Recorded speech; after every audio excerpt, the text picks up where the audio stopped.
I'm Paul James here in Portland, Oregon, exploring this city's love of roses. And let me tell you, they go nuts for their roses around here, unlike any other part of the country. You see, Portland has the ideal mix of sun and shade, hot and cool weather to produce some of the most incredible blossoms you've ever seen. That's why Portland is home to the world-famous International Rose Test Garden. We'll take you there to discover winning varieties and find out why some roses will never be made available to the public. We'll also explore a few beautiful private gardens in Portland and learn growing techniques from a professional rose grower who raises 120,000 roses every year. Plus, we'll get an insider's view of a competition for cut roses and demonstrate a few tricks for taking crystal clear and colorful pictures of your favorite flowers. There are all kinds of theories about how Portland earned the nickname the City of Roses. One colorful premise features the founder of Oregon Life Insurance Company, a guy by the name of Leo Samuel.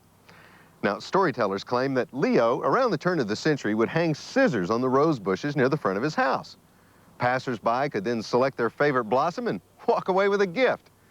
You know, that Leo, he's my kind of guy. Another theory includes this stunning flower, the Madame Caroline Testute rose. In the early 1900s, 50,000 of these rose bushes were planted along the streets of Portland. And that's how Portland became the City of Roses. But the most popular tale tells us how the Portland Rose Society was created. And that got started by the people who used to live in this, well, unassuming little home. This grand mansion was once the home of Henry and Georgiana Pittock. Henry was the founder of the Oregonian, a major newspaper in Portland. As the story goes, in 1888, his wife, Georgiana, visited a fabulous rose show in England and decided Portland needed a grand event just like it. The next year, Mrs. Pittock invited all of Portland to her home and asked everyone to bring their best roses for judging. That event became Portland's first official rose show, and Mrs. Pittock became known as the Grande Dame of Portland society. Not long after, in 1902, the Portland Rose Society was born, and today it's the oldest exclusive rose organization in the United States. It was from the birth of the Rose Society that the nation's premier rose festival came to be. And for some 90 years now, the celebrated rose has been the center of the Portland Rose Festival.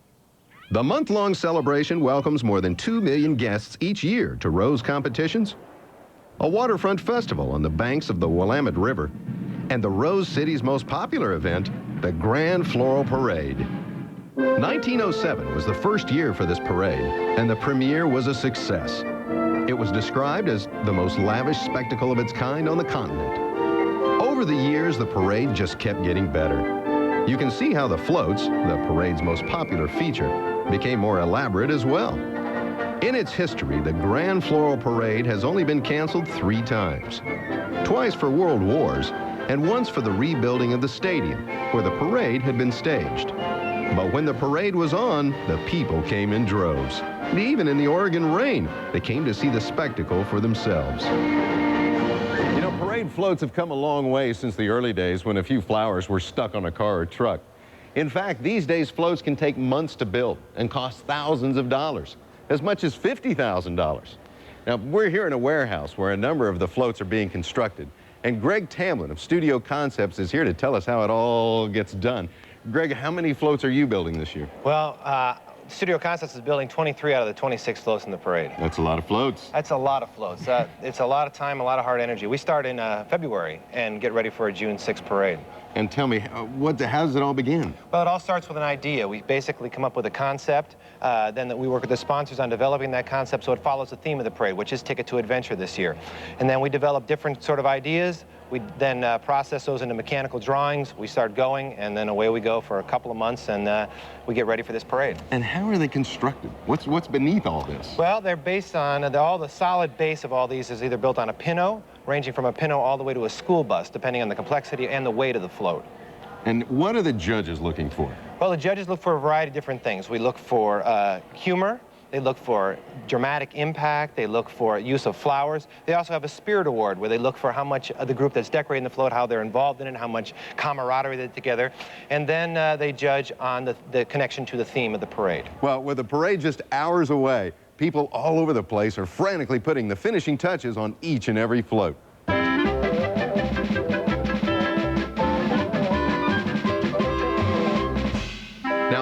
this is the Rose Festival's parade, you'll probably notice that the floats are decorated with more than just roses. The rules require that every exposed surface must be covered with an organic material. For instance, the skin of this frog is made from tea leaves, each of which is glued right onto the surface. And his sunglasses, they're made out of seaweed. Here, this plant is covered with dried parsley. And over here, both on this little mushroom here as well as on this frog, straw flowers and statice, some very commonly used materials. Now here's one of my favorites used to cover this frog, orange lentils. Lentils and frog legs, one of my favorite dishes. Here, another very commonly used material. This is tinted coconut. And this frog here is covered with camellia leaves, which means somebody's plant in this town must look pretty nasty right now. Well, enough of the materials and how to build the floats. Let's go see the parade. More than 500,000 spectators line the streets on parade day, cheering the mounted police, marching bands, and of course, the Rose Festival queen and her court. And yes, the floats too. Now fully covered in their organic materials, many are even animated. Here's the float that won the highest honor. Judges gave this remarkable creation the Sweepstakes Award. The parade route is nearly 4.5 miles long, and it takes 3 hours for participants to wind their way through the streets. That's pretty tough for many of the float drivers who can't even see where they're going. They're hidden somewhere in the middle of these decorations. It's the job of the people in the white suits that walk alongside the float to stay in constant communication with the driver by radio and make sure the float stays on course. But every now and then, there's a driver who's forced to turn the reins over to a tow truck. You see, Portland isn't a flat city, and sometimes the floats need help climbing the slopes and completing the course. In case you're wondering, this is the second largest all-floral parade in North America, second only to the Tournament of Roses parade in Pasadena. However, it is by far the largest spectator event in Oregon. When we return to the City of Roses, we'll take you to Portland's world-famous International Rose Test Garden to discover new varieties and to see some roses that'll never make the cut. You know, one of the best views in the City of Roses is right here in Washington Park, where, on a clear day anyway, you can see not only downtown Portland, but some 90 miles to the east, Mount Hood. But Washington Park is also home to some other breathtaking views. Located here in the park is one of the oldest public rose test gardens in the United States. And here to tell us a little more about it is its curator, Bob Downey. Bob, how long have you been testing roses here? Well, we've been evaluating roses here since 1917. So we've had a lot of roses go through our testing program. I'll say. Just about how many would you guess? We're probably well over 2,000 roses have gone through here right now. Wow. And at the present time, how many are you evaluating? We've got about 100 under test right now. All different kinds? Yes, from miniatures to climbers and shrubs and... Hybrid teas, floribundas, you name it? Yeah, we do it all. Wow. And the testing takes place over the course of how long? 2 years for most of the varieties, most of the types, except for 3 years for the climbers. It just takes them an extra year to get established so we can do a valid test on them. Now, you're evaluating for several different groups, I understand. Yes, we evaluate for the Award of Excellence program from the American Rose Society, for All-America Rose Selections, which is AARS. And then we also do one that's Portland Gold Medal, which is a program that's run by the city, and we award for excellent garden performance over an extended period of time. Now, I've noticed that you have name varieties throughout the park, but here in the test gardens, the roses are merely a number at this point. They haven't even been named by the introducer at this point. They come to us as a blind numbering system so that we don't have a preference by who the grower might be. It might be one of our friends or someone we know. So, Bob, how long will it take from the point at which the roses arrive here until I might be able to plant one in my yard? You probably won't see one of these in your yard or in your local nursery for about 4 years. Wow. They haven't finished their evaluation process yet. Well, so I couldn't just dig one up and take it home with me? That would be a bad idea. Well, thanks a lot. Now, to learn more about the specifics of rose testing, I'm going to track down the garden's senior gardener. That'd be Harry Landers. So, Harry, what are you up to? I'm scoring the 97 test roses. Ooh, Judgment Day, huh? Yes, it is. And what kind of criteria are you using to evaluate these? Just about everything. The shape and the color of the bloom and the buds, the novelty of it, the fragrance, if there is any, habit, Disease resistance? Disease resistance, the color, the foliage. So is this one so far, this 97R301, so far it's holding up? Not bad. I really like these two plants. These are grandifloras. So this nice even growth here is going to be a really good bloom. Well, I'll say. But those two concern me a little bit. They all four should be the same. Nice color, though, in the... It's a beautiful color. That is nice. Ooh, I like that. Now, this one here, I noticed, doesn't have a number. What does that mean? That didn't make the cut. Oh, poor guy. 11 of them this year already gone. And why not? Sparse. They're very thin. There's no foliage on them. Black spot. Right. Now, what else down the row here? This one isn't too bad. This is a hybrid tea now, so it has nice, long, straight blooms. It's very full, but it's going to score lower because it's not as tall. Mm-hmm. Mm-hmm. And I also noticed, too, look, there's the Yep. cluster more like the floribunda. Yeah, see, and that's not good for it. You want the single long stem on the stem. hybrid teas. All right. So we score twice a year, a spring and a fall. Not only are these roses judged twice a year, they're also judged at test gardens in other parts of the country. There are actually 25 other rose test gardens spread around the United States, and all of them are growing the same exact batch of test roses. This provides a better overall analysis of each plant in a variety of climates and growing conditions. However, it's important to note that not every test garden maintains the roses the same way. Some use lots of chemicals, others stay completely organic. Some neglect the roses entirely, and others baby the bushes in greenhouses. Here in Portland, the test roses get very little maintenance, which means not much spray, no winter care, and minimal grooming. And that's just a bit too challenging for some roses. As we can. Well, you know, I'm no expert, but I got a feeling this one isn't going to make the grade. No, that didn't make it. Oh, my goodness, you poor thing. Not much of a bud there, and look at all the disease problems. Whoa, not to mention it's pretty sparse. Yep, no vigor or anything to that one. Poor guy. And this one the same? Yeah, this one was, this is a novelty bloom. I love that, Isn't actually. that gorgeous? But it's not likely to pass the test either, then? It's already out. Oh. It's no vigor to it, there's no fullness to it, and you can see how spindly it is. Harry is quite critical about these roses, and that's his job. But so far this year, there aren't any outstanding test roses that he'd recommend. Although he sure had some great things to say about past winners that recently became available through catalogs and in nurseries. This one is one of my favorites. This is sensational. Just smell that rose. I think I will. Let me have it. Oh, yes, it is fragrant. It's wonderful. Nice, nice plant. Look at the robust growth on that thing. Yeah, isn't this awesome? And it blooms like this all summer. But what's up with this? This is where it's mutated or sported into these different blooms from this.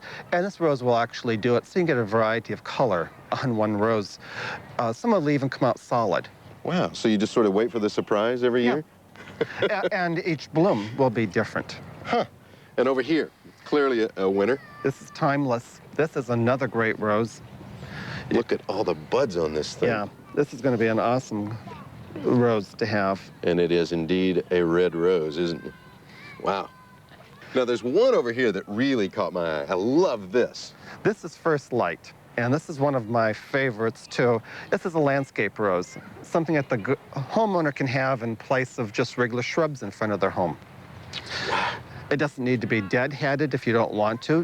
Very little spraying. So, low maintenance, carefree. Yep. Not much effort on the part of the homeowner. Just plant it and let it go, huh? And enjoy it. Ooh. And if you deadhead it, it'll keep blooming profusely all summer long.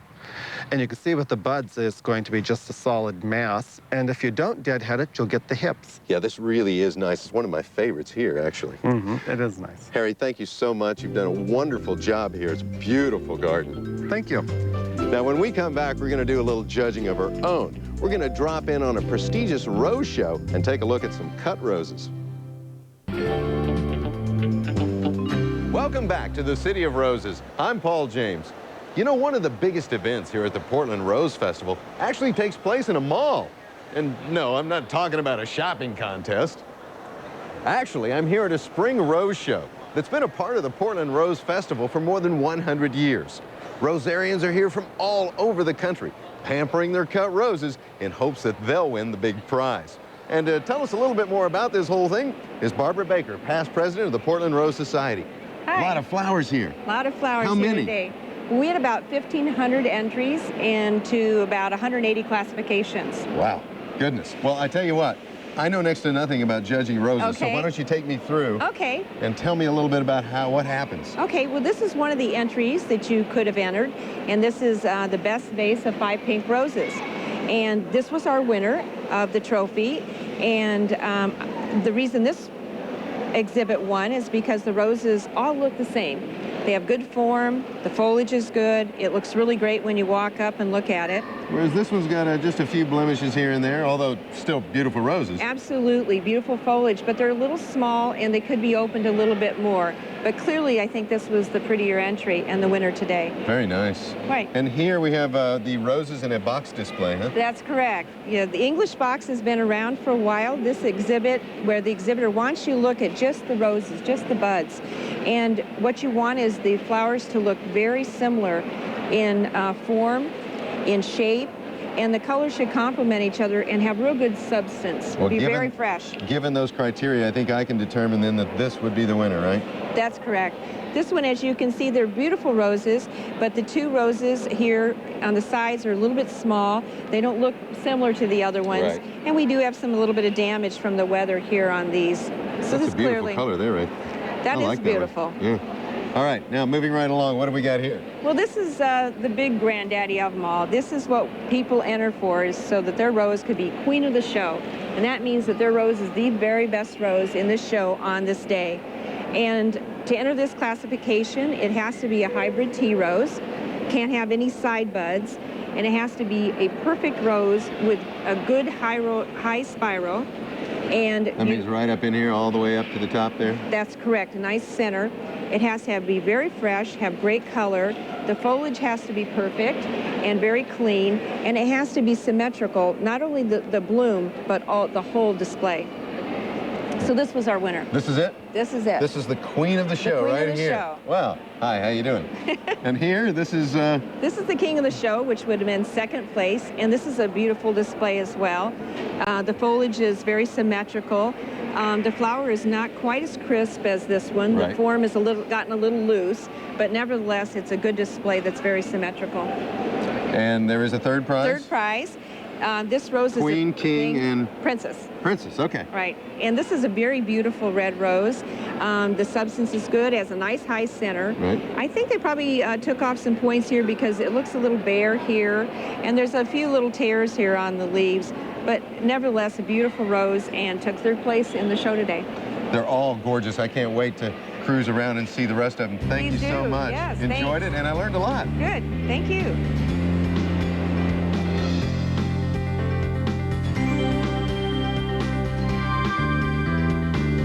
Unfortunately, blooms don't last forever. So I like to take pictures of my garden, so at least their memory will last. But the simple truth is, well, I'm not exactly a great photographer. I mean, look at these pictures I took. They're awful. Out of focus, bad light. Oh well, taking pictures of anything in the garden can be a real challenge. But we found a rose photographer with suggestions on how you can take that special picture regardless of the type of camera you've got. Each of these rose photos has been featured in a calendar or a book or a catalog, and you can see why. They're simply beautiful. And here's the photographer. His name is Rich Bear. The guy is absolutely passionate about roses, which he says helps him find picture-perfect blossoms. But sometimes he needs to resort to some clever tricks for making flowers look great for the camera, including actually grooming the rose. If we were to photograph this particular rose, which I chose, which is a relatively nice one, first thing we'd probably want to do is eliminate this distraction, although you might want to take a picture with a bud in there. I'm not going to, and we can eliminate this by just breaking this off at the stem, and it could be cut off, but I usually break them off. A few other problems, minor distractions about this rose. There's some spots here on the outer petals. I'm only going to demonstrate on one side here. And taking a little pair of shears like I have here, you can literally cut off the spots. And you won't notice these little imperfections then when you get the shot. Okay, and that can be done around here. There's a few more here you might want to take off. But then we have an artist brush, and sometimes the symmetry of the rose is close but not quite what it could be, and through just manipulating the petals a little bit, we can make the symmetry, which is the circular outline away from the center, just a little bit better by pushing a petal here, and perhaps this one just a little bit. But by manipulating it a little bit, you can add to the symmetry of the rose, and sometimes you can destroy it this way too, but a lot of times it'll come out better. So with a few more little trims here, which we can do, this rose is then be pretty much ready to photograph. Seems simple, but it sure made a difference. This was the rose before he cut and shaped it. And here again was the result. A subtle but very nice improvement. One of the most important aspects of rose photography, the way I do it, is to concentrate on the background. And when I have a picture, I want you to see just the rose. I don't want you to be thinking about all the other things that you might be seeing in the picture. So two ways we can do this to make a nice background is we can take the rose in the vase, as we had here, and place it in front of a nice background bush so that you see the natural rose foliage in the background and nothing else. Another thing that we can do is to actually isolate the rose from any background, and I use this a lot in my photography. And using a piece of black velvet which doesn't reflect the light, we can literally isolate the rose from the background. Here we have a stem which is in the way, and I put a stick in the ground here so we don't have to cut this off and lose that bloom, and then we're ready to shoot the rose. Good lighting is another important element in photography. And because Rich often takes pictures outdoors, he's learned to deal with harsh sunlight. We often take our pictures in the sunlight, and it can be quite harsh from the bright side to the dull side of the rose here. And so one of the ways that we can control the amount of light is through something simple like this, which is a piece of PVC with a little ramée cloth on it. And what we do is we put this between the sun and the flower, and it acts as a diffuser and allows more even lighting from the bright side to the dark side. You can see the difference here. A lot of films won't handle that kind of contrast. Another thing that we can use to achieve much the same thing is a piece of cardboard painted silver, and we reflect light on the back side or the dark side of the rose, which again adds a fill, and we get a more even light across the rose, and which results with a nicer picture when we get through. There you have it. With proper grooming, a quality background, and some good lighting, you're well on your way to taking pictures like these. Private rose gardens that'll inspire us all when our visit to the City of Roses continues. Welcome back to HGTV's City of Roses. You know, it's hard not to be surrounded by roses here in Portland, Oregon. And so far, we've had the opportunity to visit a test garden and a prestigious cut flower show. But we wanted to show you more than public displays created by professionals, which is why I'm wandering around in someone's yard at this very moment. This is Annette and Paul Robb. So Annette, how did this beautiful garden get started? About 14 years ago, my husband Paul expressed great interest in growing roses. I bought him a rather inexpensive but lovely variety that does not do well in Portland. We planted it in the shade. It did not flourish. It passed on, and we decided to learn more about roses and beautify our yard. It was full of blackberries and shrubbery, and we wanted to do something artistic. Well, you've certainly done that. And Paul, what a very inventive use of space here. Well, thank you. The real challenge was finding out how to put in a rose garden on a hill. There's about a 30-foot drop from the top to the bottom of this rose garden. And so I designed and built it all myself. I did all the excavating and the building, and I decided to put in some floribundas to add color and some visual effect for the neighborhood. You seem to be partial to the floribundas. And how many roses all told do you have here? We have about 150, most of which are the floribundas. I like those particularly because they have fewer petals for the most part, and they open up and provide a lot of color. I also love the shrub rows that you've somehow gotten into that old tree stump there. How did that come about? Well, it's interestingly enough, when we planned the garden, one of the things we found out was that we didn't have quite as much sun as we'd like, and there was a large maple tree there. So we cut down the maple tree, and we used the center for a planter. And we put in that beautiful red rose, and now it's covered the whole corner. It's a great job. So would you mind if I came back in a couple of weeks to see the garden when it's in full bloom? No, not at all. Visitors are welcome here anytime. Oh, great. Great, thanks. Now it's time to take a look at yet another private rose garden, this one with a little more formal look. This was my first planting. It's where it all started. I figured this was a good space to have roses right along the driveway where I could come home after work and be greeted by these roses.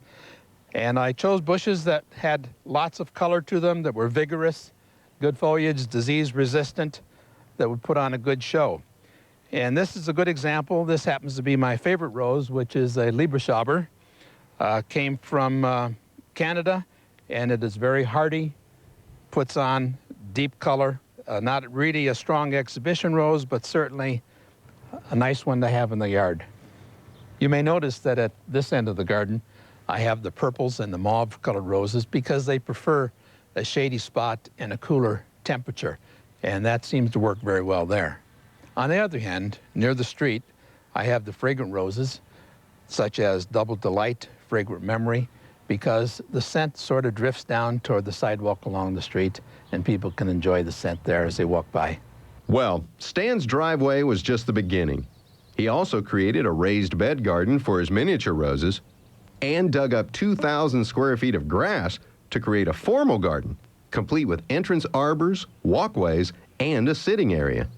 The hybrid teas are planted as mirror images. The same plants appear in the same location on either side of the walkway. Against the house, well, you can see it isn't very interesting. So Stan planted a few climbing roses to capture attention. And in front of the climbers are English roses that provide texture, great scent, and abundant color. With the many varieties in this garden, Stan is almost guaranteed to have at least some color blooming at all times during the growing season.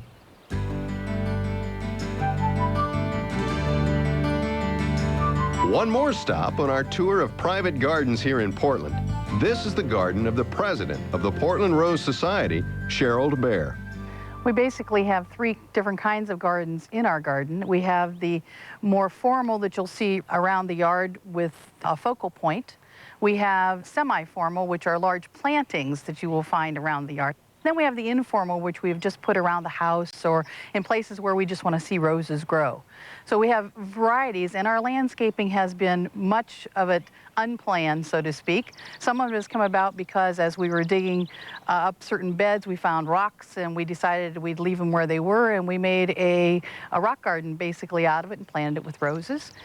Some happened because we liked the area and said, gee, wouldn't it be nice to spend time out here, and wouldn't it be great if there were roses? Cheryl and her husband built this trellis as a great place to grow roses, and it's filling in nicely with climbers.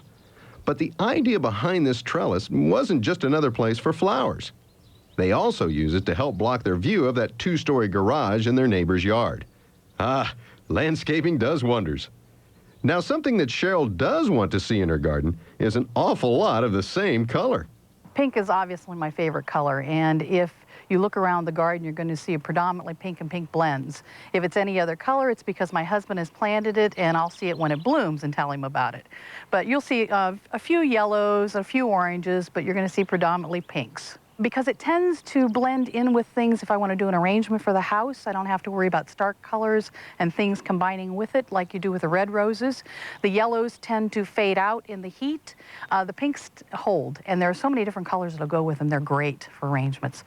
One of the types of flowers I've never been truly enamored with are the shrubs, because I always think of them as being low-growing and not prolific bloomers. But I've found one that truly does bloom very well, and this is Sally Holmes. And it blooms so well that a couple of years ago, we cut it back to about this height, about 2 feet. And by the end of July and August, it was all the way up to the roof again. So it's a very prolific bloomer.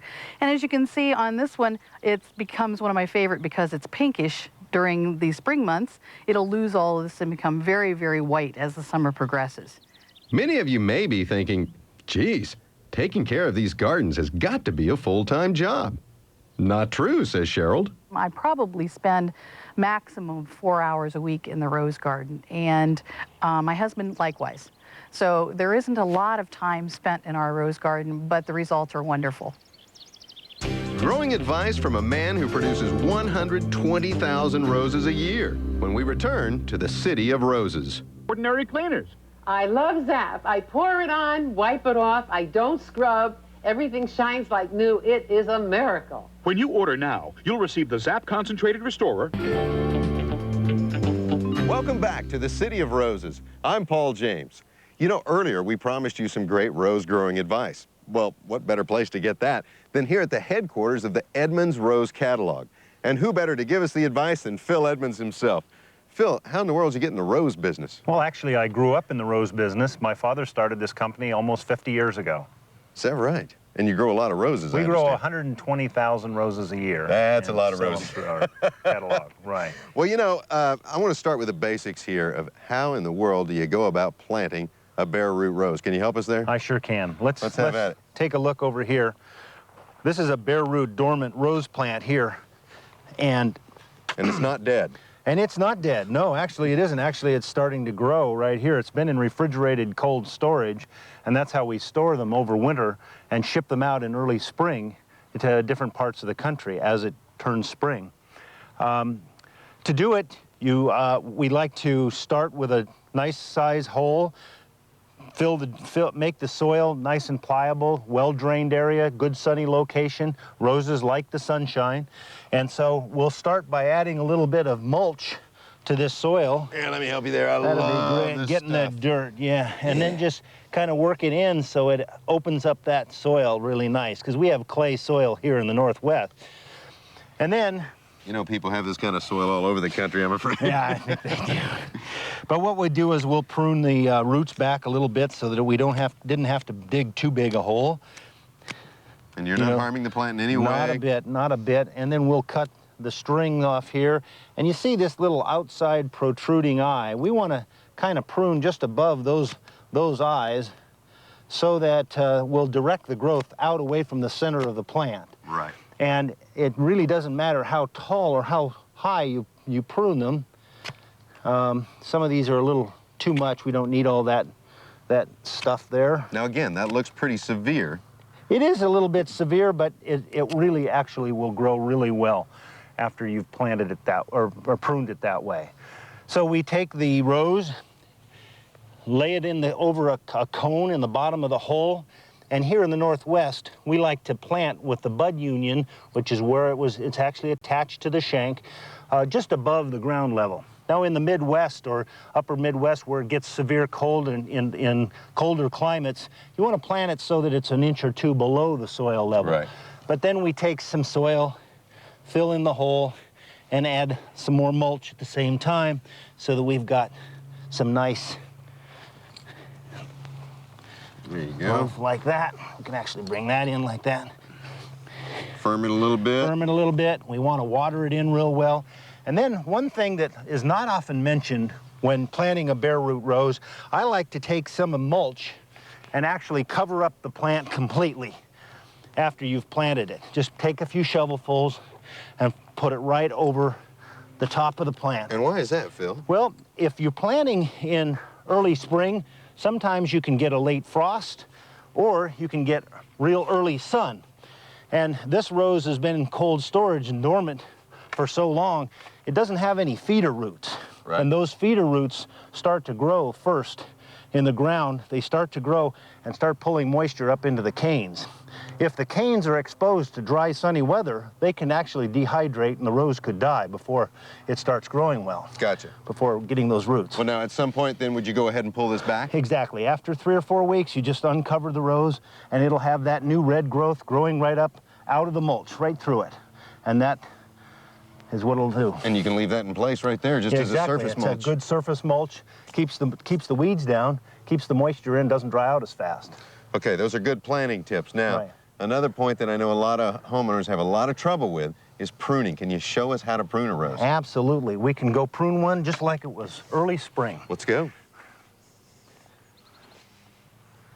So, Phil, we're going to pretend that it's, what, late winter to early spring, depending on where you live? Right, early spring, just before your last frost, and just before the rose starts breaking dormancy. Actually, they can have a little bit of sprouts right at the top. All right, so that's when you break out the old pruning shears and have at it. Well, you have at it then. Okay. What we want to do is we want to take out the old wood and any spindly growth first. And so we'll quickly remove some of these older canes. Now we know they're older because the thorns have turned kind of a... The thorns are a little darker, and the bark is actually a kind of a dull green rather than a bright green. So we'll just quickly remove a few more of these really older canes right at the bud union. All the way down there? All the way down. And then when we see this one has a little brighter green, we want to cut towards one of those outside bud eyes, which is going to sprout. The top one is the one that always sprouts. This one is a little too thin. And there again, you prune there so that the new stem goes this way instead of back into the plant. And as I say, the nice outward-facing bud. Also, you want to look right at the end of the cane where you leave it, and notice that it's real white in the center. If it's tan or brown, then you'll find that there could be frost damage from the previous winter. So that's important. I also know you notice you're cutting at about a 45, so moisture will run off. Right, it's just a good idea to cut it at a little bit of an angle. It's not that important, but it's kind of a habit I have for some reason. The old story is that it was to keep water running off, but I don't think that's that important. Oh, really? It's just as important that you get it cut. Right. Now here again, this looks really drastic. It is. It seems to be really drastic, but believe me, your roses will grow quickly from these with nice large canes, which is what you want. Here's another one right there, right above that eye, and we want to go below any branching. So it's really important to do that. Wow, look at that. See, and we'll get it right down to very small, just like this, and make sure all these stubs are cut back severely. See, there's an outside-facing one there, outside one there, outside one there, and there. And then when this new growth begins, it grows right out in it like a vase. Then remove all the leaf, the foliage debris. It helps prevent the disease spores that have wintered over in your garden. So take a blower and blow them out. Take them in the trash. Don't compost them. The trash. Don't compost them. And maybe another nice layer of mulch here. Nice layer of mulch, absolutely. Fertilize about a month after you prune. It's a good rule of thumb. Wow. Well, it's incredible. It's no wonder a lot of people are hesitant to do this because it is such a drastic process. But like you said, in no time at all, that's going to look like this. Exactly. Great tips. Appreciate it. You're welcome. We'll visit an incredible public garden that packs more than 9,000 roses into just 2 acres when we return to the City of Roses. The City of Roses is a nickname well-deserved. Roses here, roses there. Portland, Oregon is rose crazy. They've even got rose manhole covers and roses painted on sides of buildings. And we notice that each of Portland's public gardens has a unique design, whether it's intimacy or grandeur, quantity or function. So just what inspired these designs? Well, to find out, we visited 2 separate gardens and discovered that each has a very rich history. Back in the early 1900s, this garden wasn't even close to being a garden. Believe it or not, this used to be a quarter-mile track where horses were raced. Then in 1912, this sunken garden was built. It was modeled after European gardens with the beautiful brickwork, boxwood hedges, and grass pathways. And today, it's a 2-acre treasure that sits in the heart of a Northeast Portland neighborhood. What is especially nice, I believe, about the garden is that you step down into it and you're kind of removed away from a lot of the noise and everything else around you. And then you're surrounded by 9,000 roses. At this time of year, it's really nice because everything's in color. It's real peaceful. Here in the garden, we have approximately 65 varieties, about 9,000, maybe 9,100 roses total. And at this particular minute, we probably have about 100,000 blooms. About 9 years ago, we had a major freeze that wiped out about half to 2/3 of the roses. So we replanted the beds, and when we did it, we spaced the roses out farther to change the numbers from about 15,000 down to about 9,000, what we have now. And by spacing, it helped the disease factor, letting a little more air get through. With more room to breed, these roses are certainly much healthier. But with a tremendous number of roses in this garden, you might think insects would be a problem. That's not the case here. The large linden trees around the perimeter have attracted thousands of ladybugs and other good bugs that devour aphids and other bad bugs. However, the trees do pose a challenge to some roses, the ones on the slope. They're in direct competition with the trees for water and fertilizer, so they require some extra care.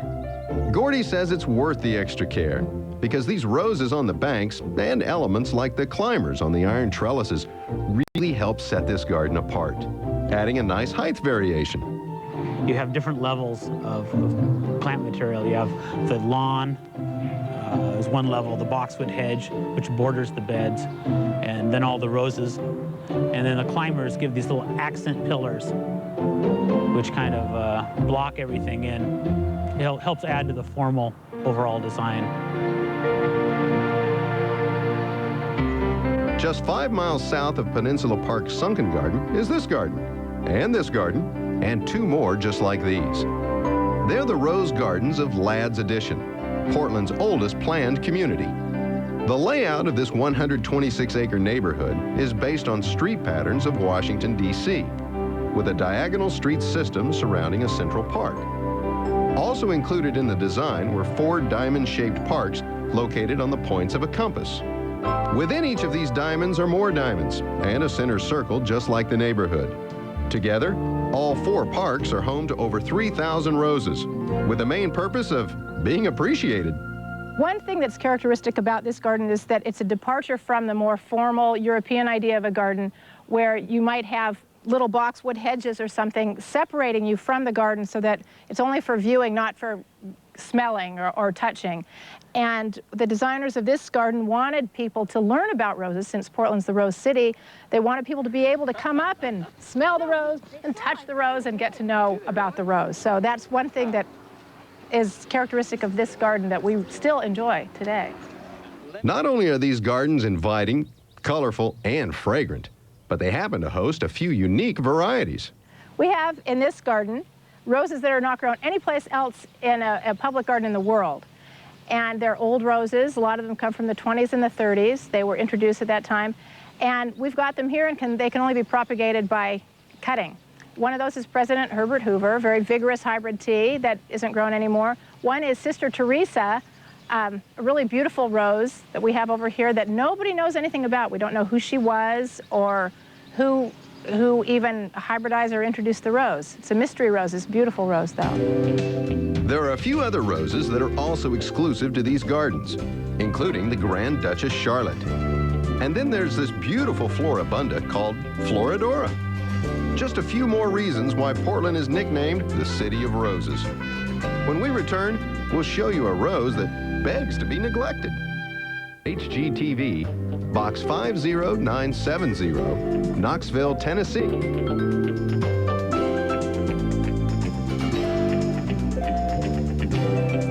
It's no wonder Portland is called the City of Roses. And after spending some time here, I'm inspired to add a few more roses to my landscape. And assuming you're inspired to do likewise, there's one group of roses I'd love to show you. Here's a great example of the so-called landscape or shrub roses. This particular variety is known as Carefree Delight. And what makes these roses so great in the landscape is that, well, they practically thrive on neglect. You don't have to spray them for pest and disease problems. You don't have to deadhead them. You don't have to prune them. In other words, all you got to do is kick back and enjoy them. And speaking of enjoy, I hope you've enjoyed our visit to the City of Roses. I'm Paul James. Thanks for watching.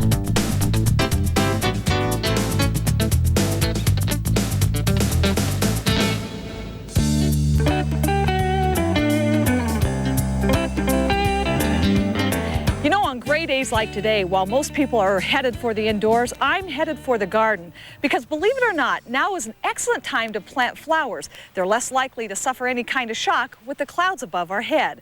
Now, before you start digging in, there are a couple considerations you need to make. A little pre-planning. First of all, what kind of sun do you have in your garden? What are the water requirements? And how much time do you really want to spend in your flower garden? Those are things we'll cover, but first we need to talk about the basics, the two basic types of flowers. There are annuals and perennials. First, we're going to start talking about annuals. These are flowers that need to be planted every year. They bloom all summer, set seed, and then they die. Some of the most common annuals include impatiens, alyssum, petunias, and ageratum. We wouldn't want to plant these all together, however, because impatiens would not like the full sun. They like shady conditions, whereas the alyssum, the petunias, and ageratum, they love the sun. These are the common varieties, but if you want something a little unusual, make sure you check out the seed racks. That's where you can get some of the fun annuals. Now, when you're out shopping for the flowers, if you have a choice between those that are blooming and those that don't have blooms yet, go with the ones without the blooms. They're less stressed and they'll do beautifully in the garden. Annuals typically come planted in cell packs like this one here. Gently remove the flowers from the container. This one has nice roots, by the way. A lot of people plant this as is, thinking it's one plant, when in fact there are 6 different plants in this container. So feel free to divide them up. You'll get more for your money. Now, with the white alyssum, I've decided I'm going to plant this along my pathways. Not only does it smell wonderful, it's low growing, but in the moonlit night, it will help light up the path.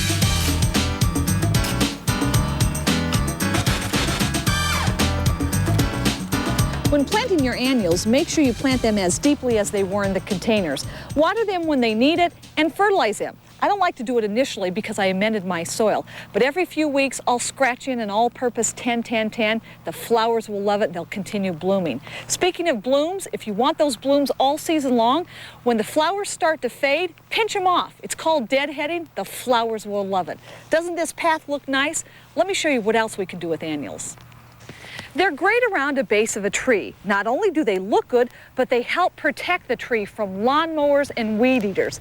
Now, I started the season out when it was cool with pansies. They like the cool weather, but they're not troopers when it gets to hot weather, so they'll be replaced with petunias and Delberg daisies.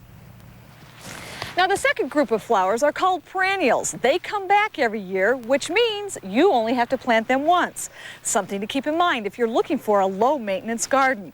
Some of the more common perennials include iris, yarrow, astilbe, and daylilies. As you can see, some of my plants have blooms on them, others don't. Something to keep in mind. Perennials, unlike annuals, don't all bloom at the same time, so you're going to have to do your homework. You may want to pick up a bloom chart at the garden center. This way you can choreograph your color so it takes you right through the summer season. The key to a successful perennial bed is good and rich soil. Double digging is really the way to get that. This way you can go down about 18 inches. The next thing you want to do is dig a hole that's as deep as the depth of the container. And I like to add a little time-release fertilizer into the hole. Just mix it in, and then I don't have to fertilize the plant throughout the season. The next thing is to put in the perennial. Gently remove it from its container. You can see this is root bound, so loosen up those roots either by pulling them apart or use your pruning shears. This will allow it to get established. Put it in and cover it up.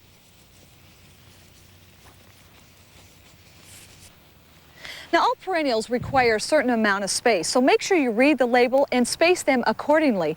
And keep in mind, the bed is not going to look real full the first year. First year they sleep, second year they creep, the third year they leap. At the end of the fall, simply trim down your perennials, and every 5 years you do want to divide them. And who knows, with a little work, hopefully your cutting garden will provide you with a display of blooms that looks like this. Garden ideas for the perfect picnic coming up next.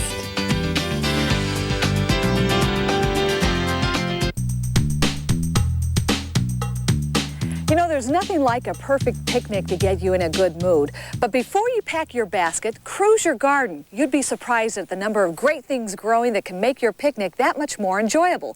The first thing you don't want to forget is mint. Believe it or not, this will help keep the bees away. Just put it on the center of your blanket. And while you're at it, take a sprig and add it to your lemonade. This will help enhance the flavor. Speaking of enhancing flavors, don't forget to bring herbs. I have a tray of chives, basil, oregano. I'll pass this around. My guests can snip off whatever they'd like to use with their gourmet greens. Here's another great idea that looks fabulous. Simply take a head of a cabbage, scoop out the center, making a bowl. Put it on the center of a tray and surround it with vegetables growing in your garden. Then fill up the bowl with spinach dip. Also, for a great souvenir idea, why not take some flowers, pot them up in a mug. This way all the guests can take them home and be reminded of the great time they had at your picnic. The only thing to keep in mind, there are no drainage holes here, so this plant will need to be transplanted. And then finally, if your picnic's going to take you into the evening hours, don't forget your citronella candle. Not only will this add romance and ambiance, but it will also help keep the bugs away.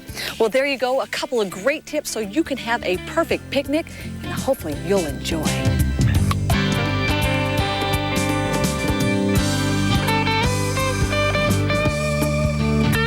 I don't know about you, but I love the sight of birds and butterflies in my garden. Not only do they help pollinate plants, they also bring beauty and movement into the garden as well. Well, today I'm going to show you how you too, with the right plant combinations, can bring these winged beauties into your garden no matter where you live.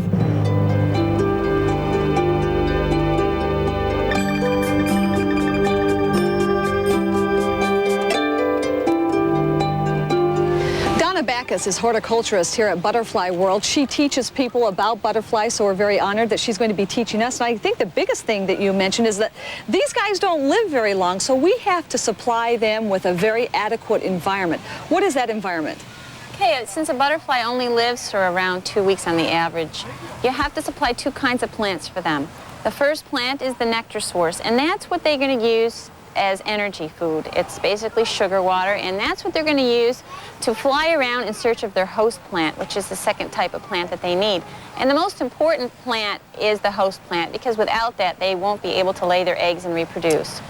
Okay, talk about the nectar plants. Those are the ones, the flowers. Everybody those are the ones plants everybody's familiar with. And here's a couple common ones that most people are familiar with: the zinnia and this Mexican sunflower, and these will grow anywhere in the country. And these are excellent nectar sources for all types of butterflies. But alone, these will not attract No, alone butterflies. you could have a field of these and maybe not even see a butterfly, because in their quest for their host plant, if they happen to see these, they'll stop by for a drink. But what they're mainly searching for, and they can actually smell for 2 miles, is their host plant. And a host plant is where they lay eggs. Right. Here's an egg right here. Right. Butterfly life cycle is 4 stages: the egg, the larva, the pupa, and the adult. Okay. And you're catering to the larval stage, where the caterpillar will actually eat these leaves and become a chrysalis, and then emerges the adult. And this one's the milkweed. What other kind of host plants can we plant? Okay, the milkweed, there's a species in every part of the country for you, and also another common one is the parsley. Common parsley. Everybody has that. That's the host plant for the black swallowtail. Very easy to grow, very common. Dill? Dill, in the same family as this. Depending on where you live, the host plants differ, but mainly you have to check to see which butterflies are native in your area, and you'll have to plant the corresponding host plant. So you got to do your homework. Right. And what about pesticides? Absolutely not if you want butterflies. You really can't spray if you want them. That's part of the reason why some of them have become endangered, because of all the mosquito spraying things that are going on in the country, and it just wipes out every insect, not just the mosquitoes. Predators. They have so many predators. It's amazing that we even have any of these guys around. They have lizards, frogs, wasps parasitize their eggs and caterpillars, and birds, of course, eat them. So they have a lot to contend with in their little short life. So they're pretty lucky to stick around. They really are. They're a miracle when you see one. Yeah. Well, when you talk about birds, you work a lot with hummingbirds, Right. which you have many of those here as well. Let's go take a look at those. Okay.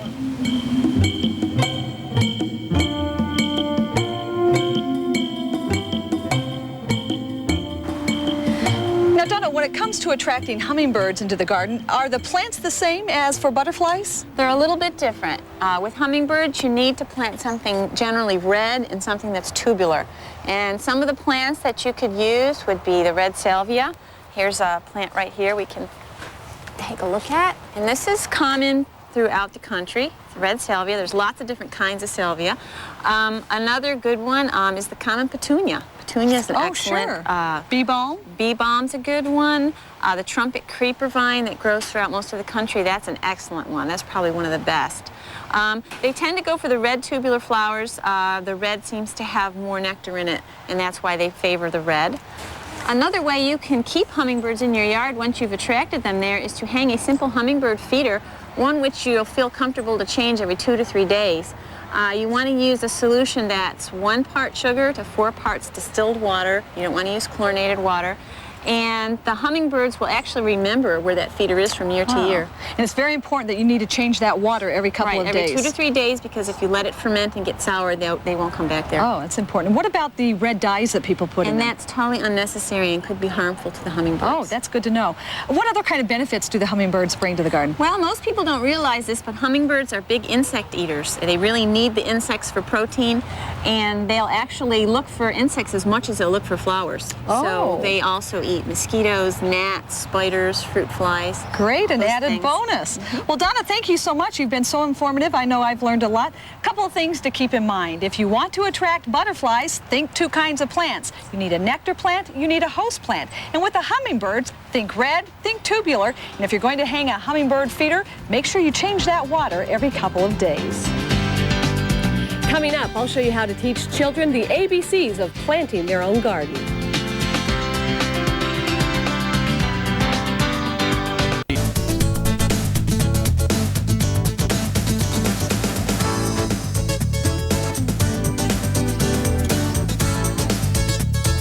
You know, anytime I'm out in the garden, it always reminds me of when I was a little girl spending time with my grandfather in his garden. He had a passion for the soil unlike anything I've seen before. He gave me a great gift I'll never forget. And today I'm going to pass on that gift of gardening. I'm going to my daughter's preschool. I'm going to help them get started with their own garden. Why don't you come along? It's going to be fun, and who knows, you might learn a couple of things.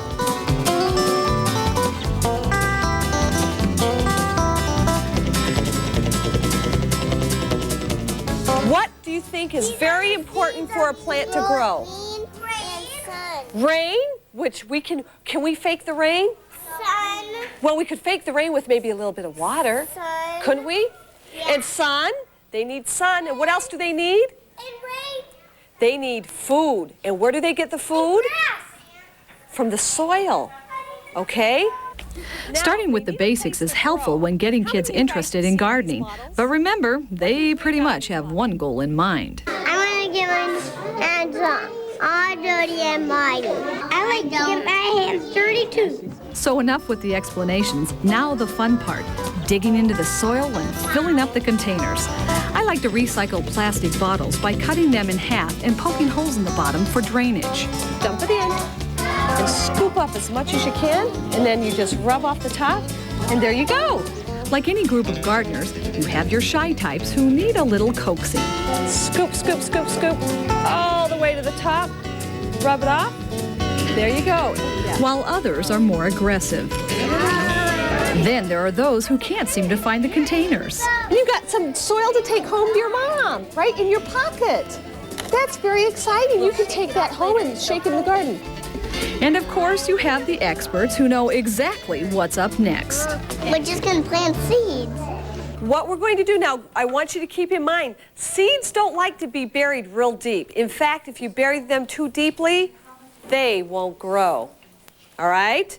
So I'm going to have you, with your finger, I want you to poke 2 holes in your soil, not too deep. They're going to go right about up to where your knuckle is. Kids have such a curiosity when it comes to planting seeds. They're very intent on doing it just right. And mine's deep. With the seeds in their new home, it's time for a little water. We're going to pick up the cups and pour it in very slowly. Do that to yours too. You boys can do it too. Slowly. Slowly. Great.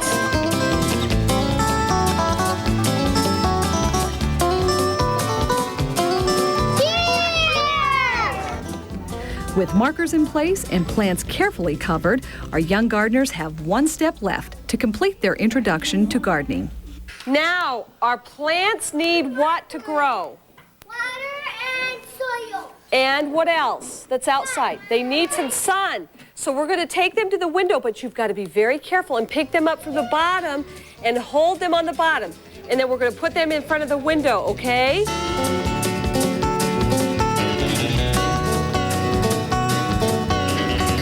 Did you guys have fun? Now, in a couple of weeks, we'll take the plants outdoors, and of course, the kids will be able to see the garden grow in front of their own eyes. It's very easy, and it's a great way to get out there and with the kids, get those hands dirty. Coming up next, an easy method of growing potatoes without digging in the soil.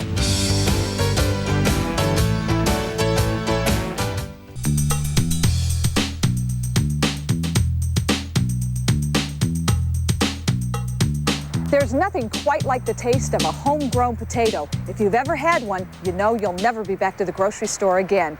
And growing them is easier than you might think. In fact, I'm going to show you how to grow them in a little amount of space above the ground. It's called the lazy bed method. The first thing you need to do is start off by buying seed potatoes. You can pick these up at the garden center. They look just like regular potatoes. The only difference is these are disease-free. Now, the next step is to cut the potato in pieces, but you do want to make sure that each piece has at least 2 to 3 eyes. These are the little sprouts here. Then you want to put the potato down with the cut side up. This will allow this to dry out. We're going to let it sit for about 24 hours. Otherwise, if we were to plant this now, it would get moldy. Now, in the meantime, we'll get the cage ready. You can use anything. We're using an expanded tomato cage, chicken wire, or even old tires will do. The key is to layer the bottom with 12 to 18 inches of straw. Next, you want to take the potato pieces with the cut side down and the eyes looking at you, lay them on top of the straw, spacing them 12 inches apart. Once you get the final potato in, add about 12 more inches of straw. And finally, wrap the cage in burlap to keep the sun out, keep them watered, allow the vines to grow, but continue to wrap straw around the vine so that no more than 6 inches of vine is exposed. Before you know it, you'll be eating fresh potatoes.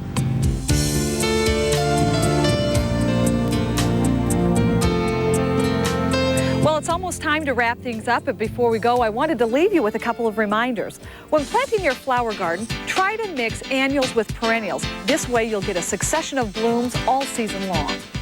Remember, annuals provide instant color and are great for borders, tree bases, and fillers. Some examples are alyssum, petunias, and impatiens. Perennials offer longevity and low maintenance. They are perfect for planting a cutting garden. They include flowers like iris, yarrow, and daisies. And to attract butterflies into your garden, be sure to plant a nectar source like zinnia or Mexican sunflower and a host plant such as milkweed or parsley. To entice hummingbirds, plant red tubular flowers and hang a hummingbird feeder. Fill it with 1 part sugar and 4 parts distilled water. And don't forget, you need to change that water every 2 to 3 days. Well, that's it for today. I'm Rebecca Coles. Until next time, make sure you get out there and get those hands dirty.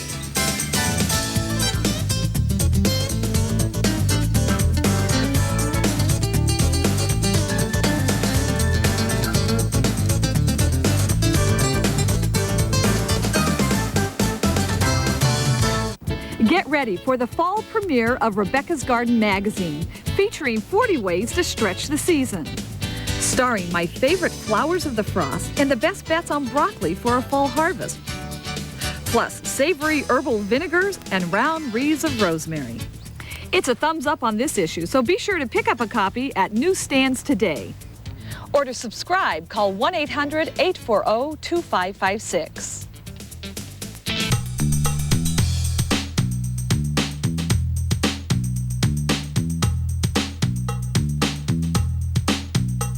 With the onset of cooler weather, you're sitting back thinking, finally, my garden work is done. Wrong.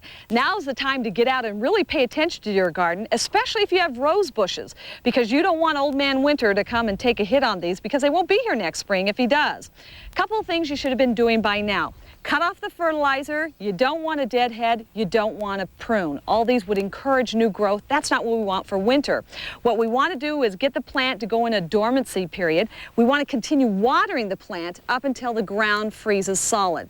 Now, when it comes time for protection, there are many many different methods to use, but one that's very simple is using the cone method. Just go to your garden center and buy one of these. It's nothing more than a styrofoam cone, costs about $4. We're going to place this over the top of this plant. You can see this one's a small one because we planted it this year, so it fits very nicely.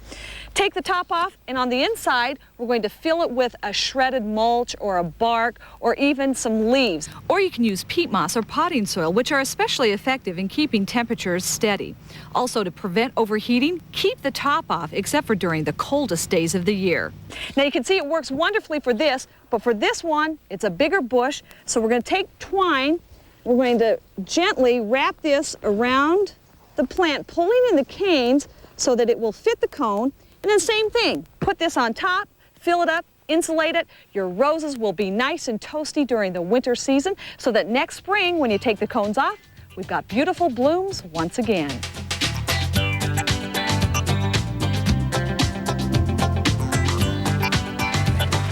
Although they've been around for hundreds of years, now more than ever, sunflowers are making a comeback, and in a big way. They're a hot commodity, so hot that people are making a living at growing them. I'm at Tangerini Farms in Millis, Massachusetts, where they grow over 100,000 of these beauties every year. So what better place to show you how to plant them, grow them, and even harvest them?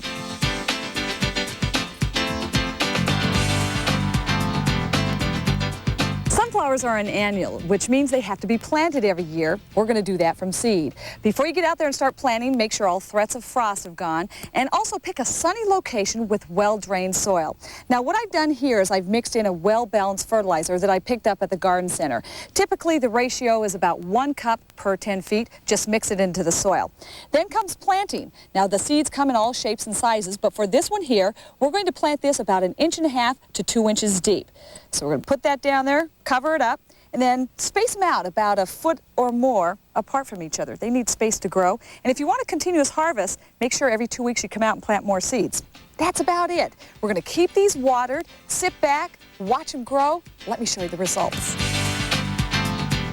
The beauty of sunflowers is that when freshly picked, they can look great in a bouquet, or they can be very dramatic all by themselves. You'll know it's prime picking time when the head of the flower just barely starts to open up, like this one here. You can see it's still very immature. The best time to come out and harvest is early in the morning, preferably on a cloudy day. This is when there's a lot of water in the flower. As far as cutting goes, make sure you use very clean pruning shears, and you want to leave at least 12 inches of stem. Now, it's best to cut at an angle. This way the flower can draw up more water.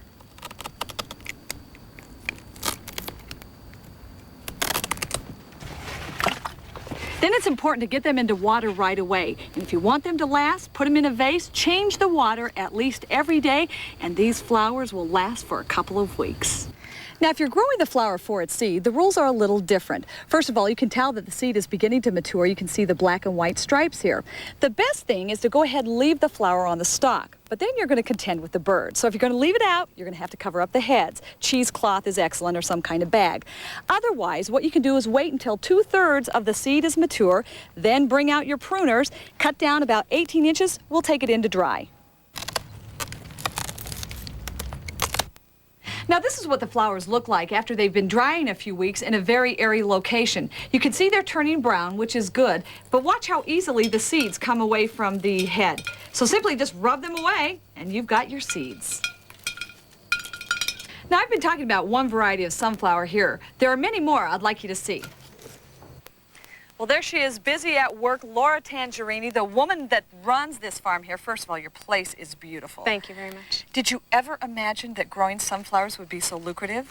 We had no idea when we started. Actually, we started using it as a marketing tool to bring people into our farm stand, and it became one of our #1 cash crops. So they really came in then. They certainly did. You know, most people think of the regular sunflower, the one we've been talking about today, but you've got many varieties. Let's talk about them. Okay. This variety here is called Gold Burst. It grows about 8 feet tall, and it is a multi-branching sunflower, so it blooms most of the summer. I love that one. This is Floristan, a red sunflower, also multi-branching. This miniature is called Sonia. This is also a multi-branching sunflower. And this is Valentine. And all these sunflowers are very easy to grow at home. Well, that's encouraging to me and hopefully for people at home. Keep in mind, sunflowers, very easy to grow. They're a lot of fun, and you know what? The kids will just love them. Next, explore the natural tranquility and beauty of Japanese gardens in Southern California. Answers, where our experts from around the country help solve those tough gardening problems. Our first question, how should you prune your fruit tree for maximum production? For the answer, we asked Miley Arnold, an avid gardener. Well, you really have a nice crop of fruit on this tree. Yeah, I practice summer pruning. Most people prune their fruit trees in the winter. And what I found is that if you prune in the winter, it forces a lot of growth. Like up at the top here, you can see all that growth. But if you prune in the summer, the tree reacts instead not with growth, but with production of fruit spurs. Those are the things that next year will produce blossoms and then fruit. Absolutely. So you prune this year in the summer to produce fruit next year. So here is a little branch that if in the winter I were to cut, it would force growth. Instead, I'm going to make a little nip about 4 buds out from the branch. You see, here's the branch, and there are about 4. And next year, this will have apples on it. Well, that's a really important technique. So you're not pruning in the summer to shape the tree or anything like that. You're just doing it where you want apples to grow next year. Absolutely, out at the branch tips. Absolutely. And this is the Europeans do this a lot. They get very high production from small trees. And I can see that where it was pruned in the wintertime when it had no leaves on it, right here, what has happened is you got 1, 2, 3, and 4 new branches all coming out of there, but none of them have any fruiting spurs. But I'm going to cut them off next. Oh, you're going to cut like yes, right here? Absolutely. Great. What can you do with berries that have grown out of control? For the answer, we went to Minneapolis, Minnesota, and asked Dr. Ralph Basham, host of a garden radio show. Anybody that's grown raspberries knows that they can grow out of control. They can grow wild. Look here. They're growing up through the mulch that we've put down underneath here to control the weeds. This year they're growing here. Next year they're growing here. The next year they'll be here. They'll take over your whole garden. In addition, it's difficult to harvest the fruit when you let them grow wild like this. You can't get in here because there's thorns and it's physically impossible to get in to harvest the fruit. I'm going to show you how to become master of your raspberries. What you want to do is take this wild mess and turn it into this controlled row with individual canes tied up to a single wire. I'm going to show you the 4 steps to do that. The first thing is the toughest part. That's to thin out all of these plants. We have to pull them out so that we thin down to a single row. If I had to do this whole row, it'd take me about 2 hours, but I really think it's worth it. The next step is easier. We need to prune out all of the weak canes like this, all of the dead canes or brown canes, because they're dead and not going to grow anymore, and all of the extra canes like this that have overgrown and are too dense. We want to leave 1 cane every 3 to 6 inches. The third step is to tie the canes that we've left behind to some type of support. I've chosen a wire strung between 2 posts. I tie the cane with some type of biodegradable material. I've chosen jute here. Also, if it falls off, birds can use it as nesting material. The final step is to prune each of the canes approximately 4 inches above the wire. This will encourage lateral growth and increase your production. Remember, taking this wild mess into a controlled single row growth will make you master of your raspberry patch. When is the best time to water your garden? It's the age-old question among gardeners. Do you water in the morning or do you water in the evening? Which is best? Well, some people may think the evening, but I think the morning's best for a couple of really good reasons.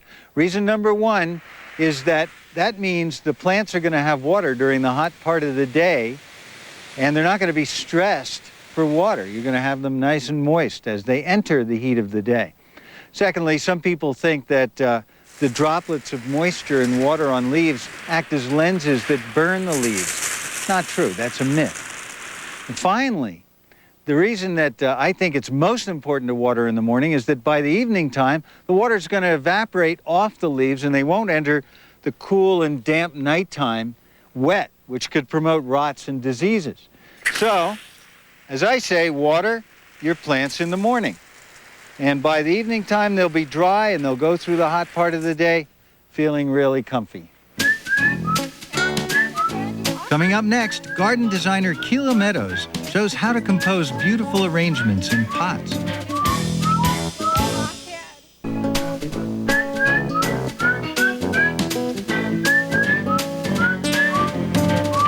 Gardening in containers is a great way to accent your garden, but containers can also be proving grounds for textures and colors. Here to explain her ideas on container gardening is landscape designer Keela Meadows.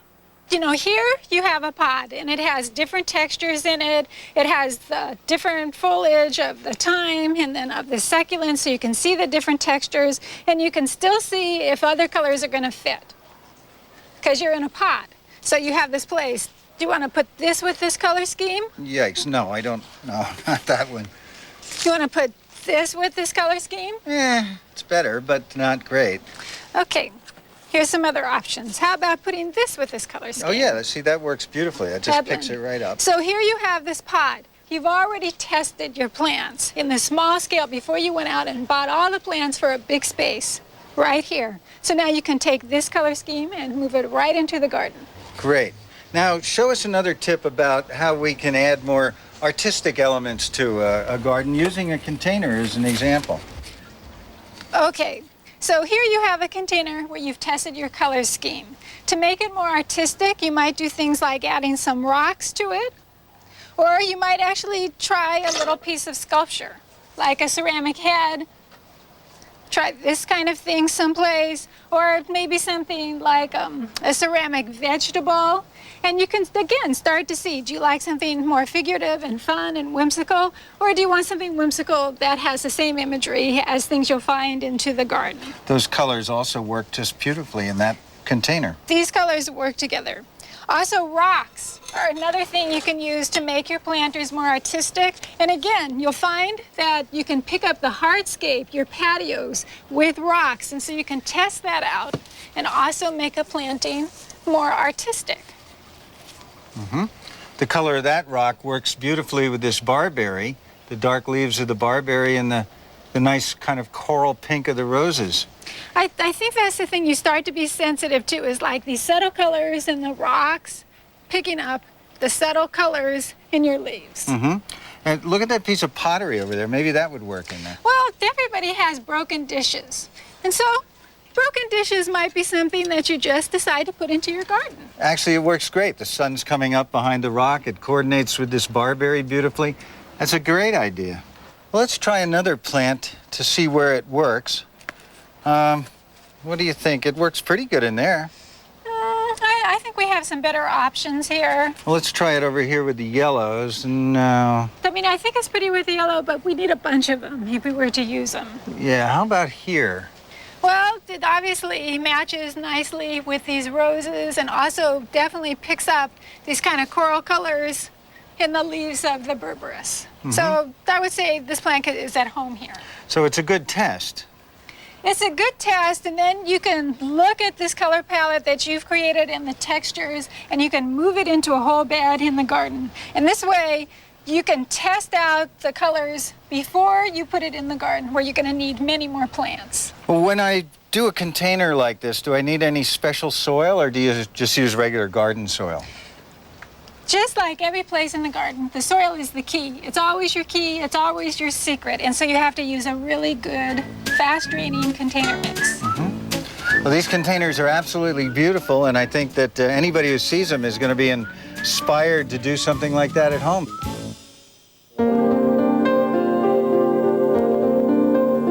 This week's foolproof perennial needs rich, moist, woodsy soil and full shade. This is Pulmonaria saccharata, Mrs. Moon, and it's also known as lungwort, and it's a great plant for the shade garden. This is fully grown. It only grows about a foot tall, and as you can see, it has these beautiful white variegations, these splotches all over its leaves. That's the main show. It kind of sits back in the darkness of the shade garden and kind of gleams out at you. You know, the big show in the spring when this plant blooms is its true blue flowers. They come out on little racemes, they start pink, and they end up blue. It likes rich soil, it likes plenty of water. It's a real shade garden imperative.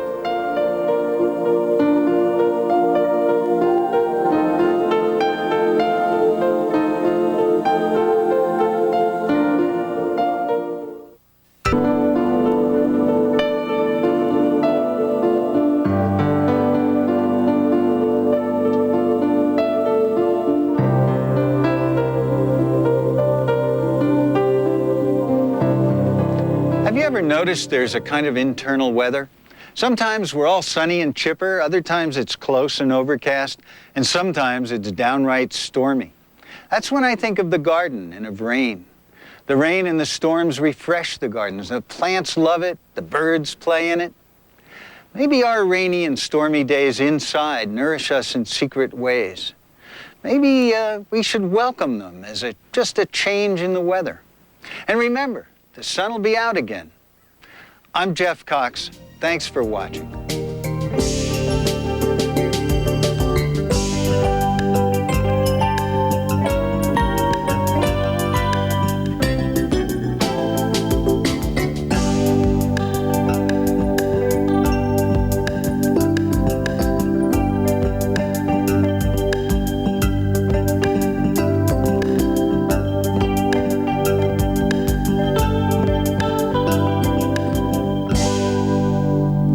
Here's a process that'll take only a few minutes, is inexpensive, and will yield beautiful plants that last a lifetime. What's better than having a favorite rose bush in your garden? How about having 20 of them? Greg Lowry of Vintage Gardens Nursery in Sebastopol, California, shows us some time-tested techniques for turning one beautiful rose bush into several. We start with a simple mix of a potting soil, and here we've used just a bag potting soil that you can get from one of your local nurseries or from a supermarket. We fill our gallon pot about 3/4 full with this potting soil. And then we're going to add to that perlite, which is a white substance which is used in lightening up potting mixes. This helps for the soil to drain much better. Now you want to be sure that when you use perlite, you first dampen it down with water. And once that's well moistened, you want to mix that in with this potting soil. And you can do this in a big bucket. You can do it just in the can that you're going to put your cuttings into. But you want to do a nice thorough mix of the soil and the perlite.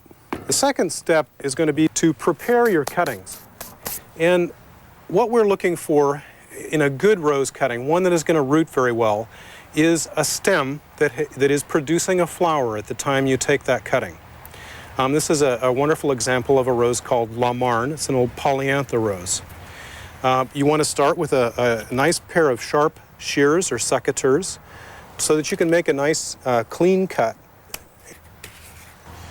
And we want a cutting which has three nice leaves to it. 1, 2, 3. We're going to cut just above that top leaf and remove the blossom from the stem. And then we want to strip off this bottom leaf altogether. Just pull it right off. The most crucial thing about getting a good cutting started is where you cut the bottom of that cutting. That's very important because that point is where rooting is going to take place. And you want to cut just below.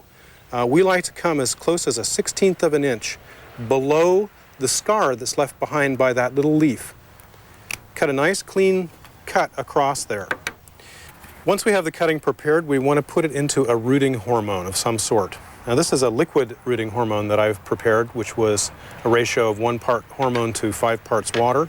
There also are dry hormones that you can use, which are powders that you dip the end of the cutting into. With the liquid hormones like this, we let the cutting sit for a few seconds, up to a minute or two in the solution.